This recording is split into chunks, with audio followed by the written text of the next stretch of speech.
والدمشقي طعمه حلو ومظبوط. دوق بقى ايه عم طعم البيوت، ده هو سندوتش متحمص اكتر. وطبعا السندوتش بتاعه اصلا يعني ايه، تحسه اكبر من الدمشقي وارخص من الدمشقي. فندوقه بسم الله. تتبيلة اقوى في الدمشقي عن طعم البيوت، دي من وجهة نظري وانا حاسس بالطعم بالظبط. نروح للتقييم الاتنين. طبعا التقييم هنكتبه في ورقة عشان نبقى عارفين كل حاجة. اول حاجة الدمشقي نديله كام في التيست. اول حاجة نقيم من الاسهل. الخدمة عدي كل واحد.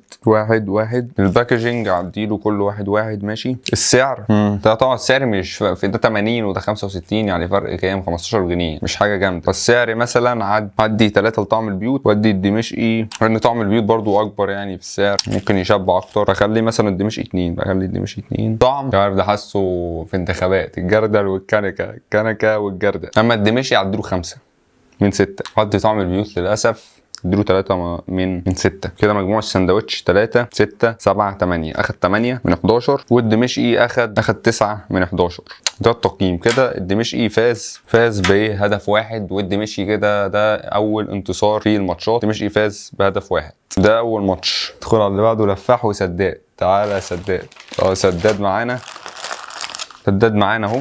ده اصغر سندوتش عند سداد ب 50 جنيه، واصغر سندوتش طبعا، بس مقارنه بالتانيين هو صغير جدا. بس انا قلت ايه اشتري اصغر حاجه، بس مش هتفرق، هنقارن برضو من الجوده. تاني حاجه معانا لفاح برضو من ارخص السندوتشات ب 70 جنيه. ولفاح كمان عنده سندوتش مش عارف اسمه الصواريخ او حاجه ب 45 جنيه كمان، يعني ارخص من سداد. وده جاي معاه علبه مخلل، وده جاي معاه علبه توميه، يبقى الاثنين هياخدوا الخدمه كامله وهياخدوا والتغليف. هو سداد اشيك بصراحه، الكيس اتقل، بس هندي الاتنين برضه. سداد اديله 1 خدمه واديله 1 دي 1. اول حاجه بقى ندوق، ناخد تفاح الاول. تفاح حاسه رفيع كده، يعني ايه مش اقوى حاجه. العيش بتاعه يعني ماشي. شاورما ندوقه بسم الله. الشاورما بتاعته حاسسها مالحه سنه. احنا بنقطع من النص، يعني ايه ما تقوليش بناخد من الطرف، هناخد من نص السندوتش. ندخل على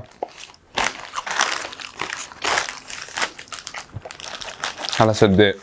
هل هيسد معانا ولا لا؟ هنشوف.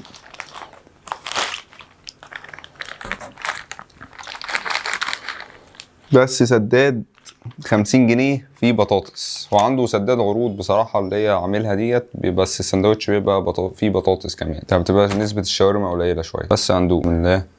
بس شكله سداد